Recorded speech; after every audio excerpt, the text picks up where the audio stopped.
नमस्कार, स्वागत है आप सभी का। मैं हूं आपके साथ तान्या वर्मा। तो चलिए शुरुआत करेंगे छत्तीसगढ़ के इस खास बुलेटिन की।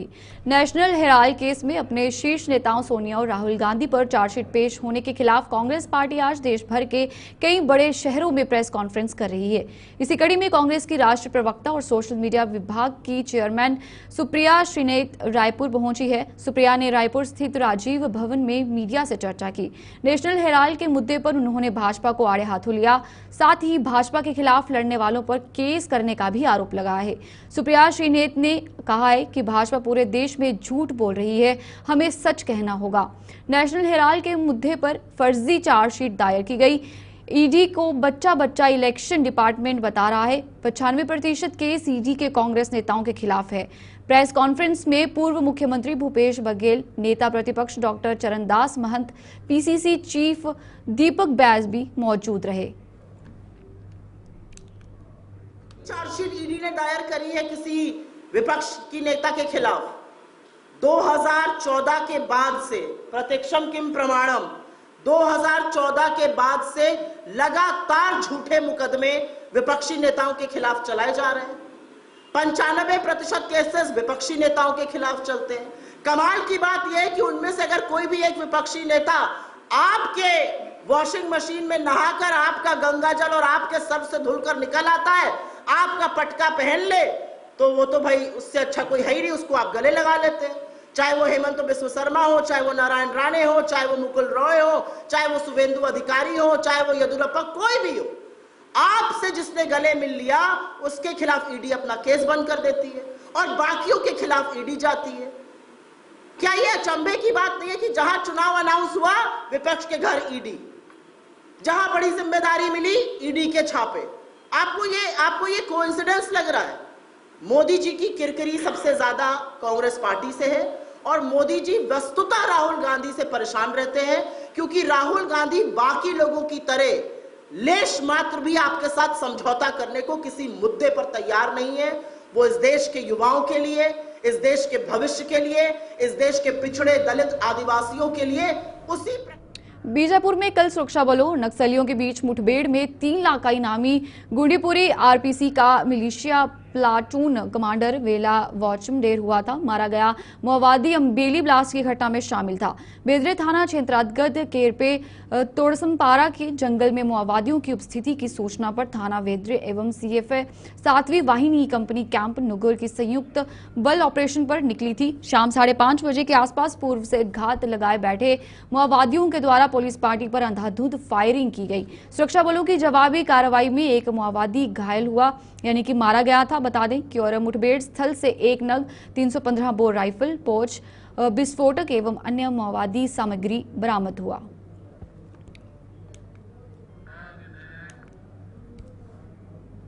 पुलिस अधीक्षक दिव्यांग कुमार पटेल के निर्देशन में रायगढ़ पुलिस ने एक बड़ी चोरी का खुलासा करते हुए 4 नाबालिग, 1 महिला और 1 युवक को गिरफ्तार किया है।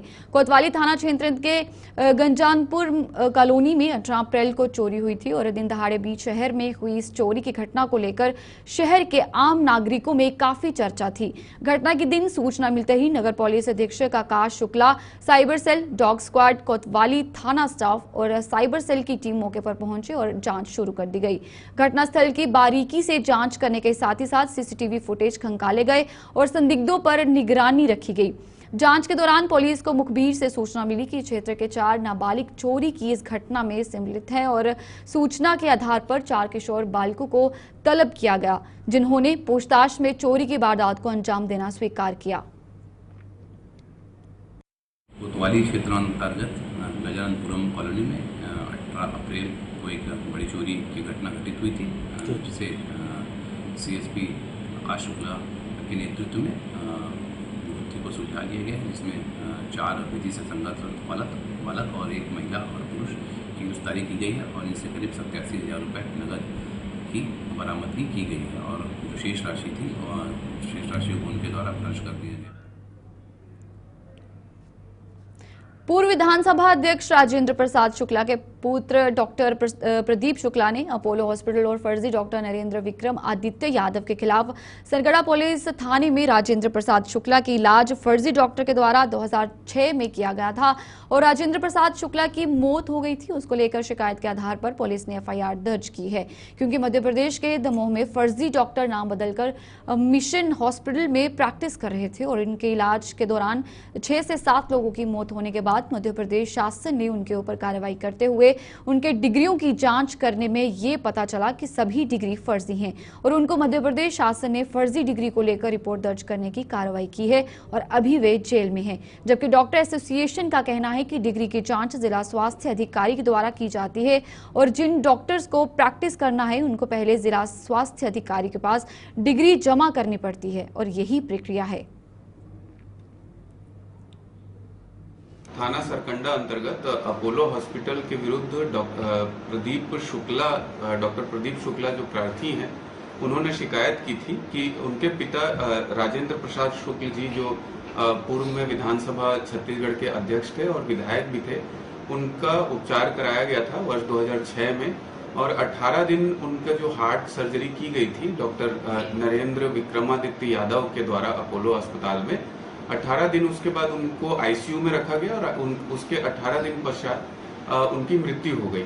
तो इसमें जिला दमोह में जो नरेंद्र विक्रमादित्य यादव हैं, वो नाम बदल के नरेंद्र जॉन कैम अपना नाम बदल करके वहाँ दमोह जिले में मिशन अस्पताल में प्रैक्टिस कर रहे थे अभी के समय में, और वहाँ भी कुछ लोगों की उनके उपचार के उपरांत मृत्यु हुई थी। तो वहाँ दमोह जिले में उनके विरुद्ध अपराध कायम किया गया है और उनको गिरफ्तार किया गया है। डॉक्टर प्रदीप शुक्ला जी की शिकायत मिलने पर से थाना सरकंडा द्वारा पुनः इसकी अच्छे से जांच की गई और ये पाया गया कि इनके पास जो सर्टिफिकेट्स थे वो फर्जी थे और ये मेडिकल काउंसिल ऑफ इंडिया में रजिस्टर्ड भी नहीं थे, जो छत्तीसगढ़ के मेडिकल काउंसिल में भी रजिस्टर्ड नहीं थे और ये प्रैक्टिस कर रहे थे हार्ट सर्जरी का। तो इसके अंतर्गत इनके विरुद्ध में धारा 420, 465, 468, 471 और 304 का अपराध कायम किया गया और अपोलो प्रबंधन के ऊपर भी ये अपराध कायम किया गया है। जल्द ही हम दीगर राज्य टीम भेज करके इसमें कार्रवाई करेंगे और जो अन्य दस्तावेज हैं जो इनके खिलाफ हमको एकजुट करने हैं उनको हम जल्दी से जल्दी जमा करके इसमें सफलता अर्जित करेंगे। Clinical establishment act central government के द्वारा लाया गया अस्पतालों के लिए एक केंद्रीय कानून है। उस कानून के तहत ऐसा रहता है कि कोई भी क्वालिफाइड आदमी है जिसके पास प्रैक्टिस करने की पात्रता रहती है, जो मेडिकल काउंसिल ऑफ इंडिया से रिकॉग्नाइज रहता है, वही प्रैक्टिस कर सकता है।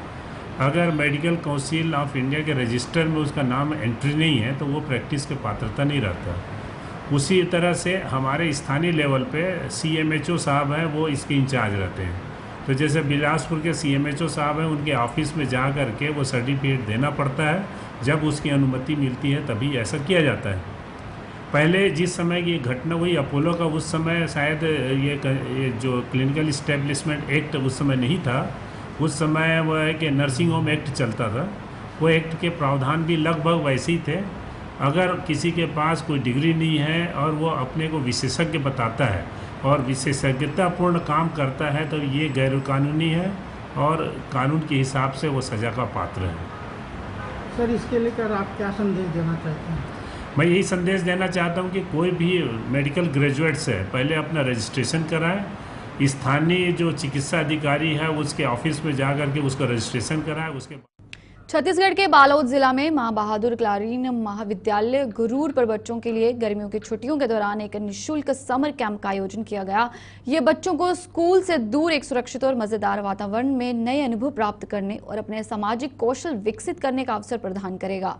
कंप्यूटर और स्पोकन इंग्लिश जैसे विषयों पर समर कैंप बच्चों को अंग्रेजी बोलने और कंप्यूटर कौशल विकसित करने का एक मजेदार और प्रभावी तरीका होगा। ये कैंप अक्सर शैक्षणिक और व्यक्तिगत विकास को बढ़ावा देने के लिए किए जाते हैं, जिससे बच्चों को आत्मविश्वास से अंग्रेजी बोलने और कंप्यूटर का उपयोग करने में मदद करती है। ये आयोजन का उद्देश्य ग्रामीण क्षेत्र के बच्चों को तकनीकी युग से जोड़ना है, जिसमें लगभग 150 बच्चे शिक्षा प्राप्त कर स्वरोजगार की ओर अग्रसर हैं। हमारे महाविद्यालय के डायरेक्टरों ने अपनी सोच के हिसाब से यहाँ पे एक बहुत बढ़िया कदम उठाया है के आसपास के बच्चे ग्रामीण अंचल से हैं जो कंप्यूटर तकनीकी शिक्षा के बारे में बहुत कम जानते हैं, उनको हम अन्य कोचिंग सेंटरों से फ्री में यहाँ पे कंप्यूटर की जानकारी प्रदान करें। इसके लिए उन्होंने निःशुल्क समर कैंप का आयोजन किया है, जिसके तहत यहाँ से लगभग 25-30 गांव से बच्चे लगभग 100 के आसपास यहाँ पे कोचिंग सेंटर में अध्ययनरत हैं और बच्चों को कंप्यूटर के साथ साथ रीजनिंग, व्याकरण की पूरी तैयारी और स्पोकन इंग्लिश की तैयारी यहाँ पे करवाया जा रहा है। इसका बेनिफिट पूरे बच्चों को मिलेगा। ये हम लोग इसी उम्मीद और आशा के साथ ये कोचिंग चालू किए हैं। हाँ, एमबीके कॉलेज में फ्री में computer, basic computer, computer typing और जीके रीजनिंग का फ्री में क्लास चल रहा है, जो सभी बच्चों के लिए बहुत अच्छा है और यहाँ हमें आकर बहुत कुछ सीखने को मिला। यह 1 अप्रैल से चालू हुआ है और यहाँ हमें बहुत सी चीजें जैसे कि कंप्यूटर का बेसिक, टाइपिंग और माइक्रोसॉफ्ट टेली और बहुत सी चीजें सीखने को मिलती है और जो फ्री है और जो सभी बच्चों के लिए बहुत अच्छा है। हमारे आने वाले जीवन में यह बहुत अच्छा काम आएगा क्योंकि हमें पहले से ही आधुनिक चीजों के बारे में शिक्षा मिल चुकी है। माँ बहादुर कला स्कूल में गुरूर में 1 अप्रैल से 30 मई तक फ्री में कोचिंग चालू हुआ है, जिसमें यहाँ स्पोकन इंग्लिश, कंप्यूटर और रीजनिंग का क्लास होता है। स्पोकन इंग्लिश में हम सामान्यतः बच्चों में एक देखा जाता है कि इंग्लिश के नाम से ही ना वो घबराने लगते हैं, तो यहाँ आने से हमें बहुत बेनिफिट हुआ है। इंग्लिश के मतलब इंग्लिश को हम अच्छे से समझ पा रहे हैं और कंप्यूटर, बेसिक कंप्यूटर हमें सिखाते हैं सर। कंपटीशन एग्जाम होता है उसमें रीजनिंग का बहुत अधिक महत्व होता है, जिसमें गणितीय रूप से होता है।